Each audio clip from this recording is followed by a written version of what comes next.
I don't remember everything completely clear, but I remember key parts of this story. When I was 7 years old, I went with my mom to work. My mom worked at our local mall in a smallish store. I was doing what usual kids do in the early 2000s, walking around, touching everything, and moving things to other places. After about a while, I saw this little girl wandering around by herself, so I decided I'd make a friend while I was there. I remember she was very pale and was wearing a short white dress. I went up to talk to her, and she didn't say anything back to me, but that whole day I was hanging out with my new friend. After my mom's shift, we went home, and I remember my new friend followed me home. Once we got home, I took her upstairs with me to my bedroom. Everything was fine for a few weeks until weird things started to happen. Around Christmas time, there was many ornaments from our Christmas tree that went missing. Naturally, my mom thought it was my sister and me who were grabbing the ornaments from the tree, even after we told her it wasn't us.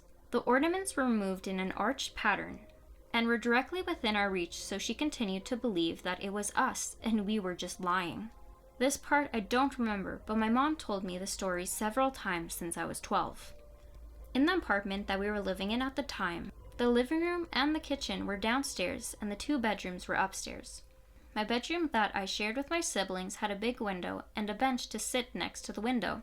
Around the age of 8, my mom was calling out my name from downstairs, and I wasn't responding. So she went up to my bedroom and saw that I was standing on the windowsill in front of my open window. She grabbed me and asked me what I was doing, and I told her that my friend wanted to go outside, and told me this way was faster. After this, my mom made sure the window was blocked off enough that I couldn't try to open the window anymore. After this incident, my mom was starting to believe that something was in the house with us. This was when she decided we should move. We went to my aunt's house to go ask her if she could help us move, and my friend followed me. After I got home, she wasn't with me anymore, and it seemed like she stayed at my aunt's house. We had this projection TV that was completely flat at the bottom. It was insanely heavy and was practically stuck on the ground. When we started to move the apartment, we left the TV for last. My mom had asked some friends to help her move the TV onto the truck. And this is when we found the missing ornaments from Christmas under the flat TV, uncrushed. It was odd, and that's when I told my mom my friend put them there. After that, I didn't see my friend until I was a little older. But I don't quite remember where I was. I just remember being creeped out and wanting to go home. In the town I live, we have a supposedly super haunted dormitory that was a former place where nuns used to live. I made a video on it, but long story short, a preacher did some terrible things and killed himself. Now his malevolent spirit haunts the hall. Fast forward to present day. Thanks to my employment at the college that owns the dormitory, my boss helps me break into the now abandoned building. My boss takes me down to the basement to give me a ghost tour of the building. The basement, of course, is said to be the most haunted. Shadow people and other apparitions are common. The minute I walk past the bike tack in the basement, I get hit with a sudden wave and collapse to the floor. I don't suffer from fainting spells, nor do I have any medical issues of the sorts like that. I was fine, then 1 minute later, I was on the ground. Fast forward again, a few days later, another boss of mine tells me to head over to the building, because the equipment we hadn't moved yet in this building was better than what we had at our primary location. So I'm back in the basement of this building all alone, in the massive almost castle, completely by myself. As I'm working, all of a sudden I hear footsteps and voices. I'm a paranormal investigator, so the investigator in me wanted to go check out to see if I was all alone. I walked out to the center area of this hall, where I could see most of the building, and I saw nothing, and the voices and footsteps were gone. I had work to do unrelated to the paranormal, so I got back to work to the area I was working. Throughout the time there, I kept hearing more voices and footsteps in various areas around me, not always in the same spot. Suddenly, I heard a crash from the kitchen. I work food service. When you hear a crash, you go check and make sure no one is hurt. But when I went in the kitchen, nothing had fallen over. In fact, since they were moving, there was nothing in the kitchen in general. I looked around everywhere, but nothing had been changed or knocked over, especially nothing big enough to make that loud of a crashing sound.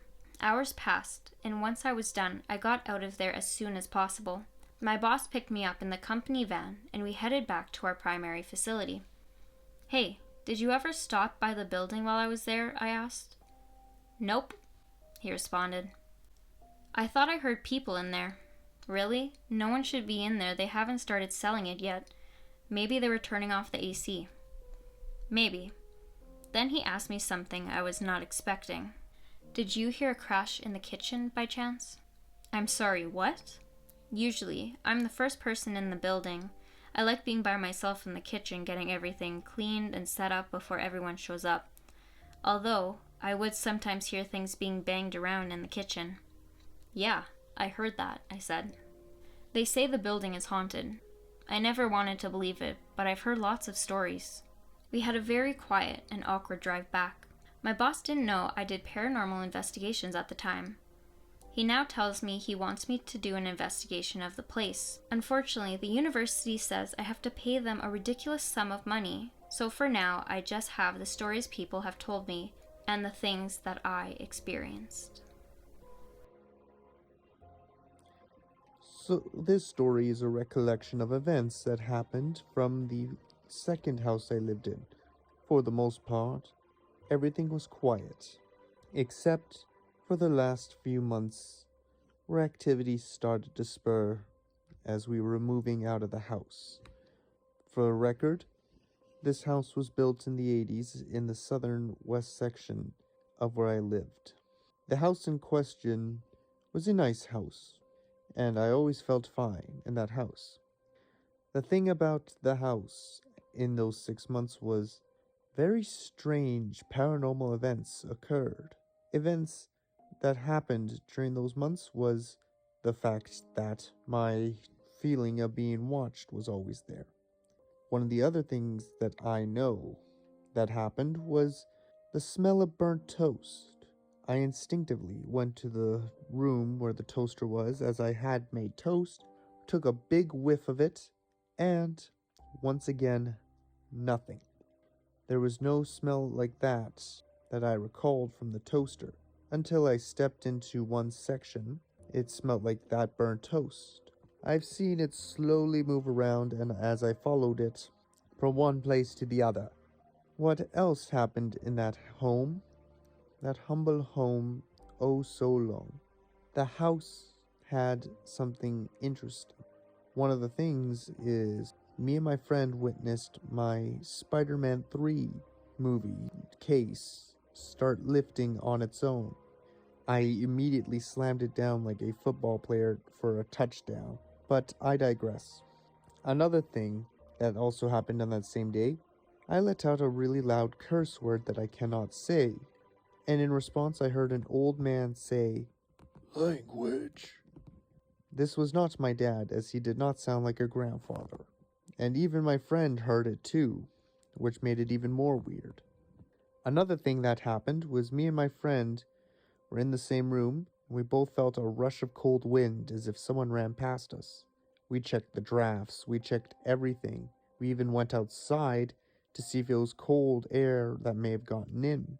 It was a nice, warm, sunny day, not a cloud in the sky, and 25 degrees. Shocked, we just brushed it off. It seemed as though that the spirit in that house was angry at the fact that I left, like it didn't want me to leave. But unfortunately, as a minor at the time, I had no choice in that matter. So I've told this story and experience to many people, but for some reason, I have never ever told anybody about one particular detail. I don't know why, but I feel that this detail or aspect has been mildly disturbing and still bugs me to this day. My story happened back in 2007 when I was 9 years old. My sister and I used to sleep with our parents in one bedroom. Now, this bedroom had a huge window, but since there was a big tree just outside the building, it would mostly block out the sunlight, and hence the room would always be eerily dark, even during the day. One night I woke up from sleep because it was hot and humid, but I didn't sit up and was just laying on my back. The room was slightly lit because of the street lights and the light within our building compound, and then I saw it. A well-defined translucent white entity in front of the wall facing our bed. I could see through it, and I could see that it was slightly moving in a fluidic matter. Now, I was completely taken aback by something like this, and was literally frozen with fear. I'm very sure I wasn't experiencing a night terror because I could move. The apparition, or whatever it was, had its eyes closed. I was in a state of panic because I didn't want the thing to open its eyes and see me, but at the same time, I was scared to move because I thought my movement might wake that thing up. Seconds felt like hours as I was blankly staring at it, and then I found the courage to pull my thin cotton bedsheet over my head. I vividly remember looking at the thing through the gaps in my thin bedsheet, and I was able to make out the outline of the thing. It was terribly hot and humid, but I dared not to remove that bedsheet or just move. I'm sure that I wasn't dreaming because it took me a lot of time to fall asleep. I remember sweating, not moving, and being uncomfortable that night. I could have woken my parents, but I didn't. They are typically strict Indian parents, and I would have surely received scoldings if I had woken them up. Not to mention, they would have completely dismissed my claims. I did not wake my sister up because she was very small at the time, and she would have gotten scared and complained to my parents, who in turn would have scolded me for scaring her. Now to the detail or aspect of the story that has been haunting me to this day. So the apparition had my face. Yes, you read that right. My face. Years later, I tried to make sense of what I had seen that night. I came across the concept of astral projection. But that wouldn't apply in my case, because if I had been astral projecting or whatever, then I would have seen myself on my bed from the point of view of the apparition. But no, I was awake and witnessed an apparition that had my face.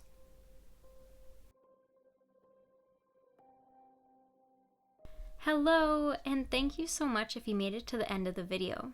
If you like this video, make sure to give it a like and subscribe to let me know that you'd like to see more content like this. A huge thank you to OfficialMike Mike for collabing and sharing his own paranormal story. Make sure to check out his channel and his collab video to hear one of my own terrifying paranormal encounters. If you have any stories you'd like to share that could be in a future video, make sure to head over to Reddit, or you can send it through email. My Reddit and email will be shown on the screen. Thank you so much for watching, and have a good morning, evening, or night. Bye guys!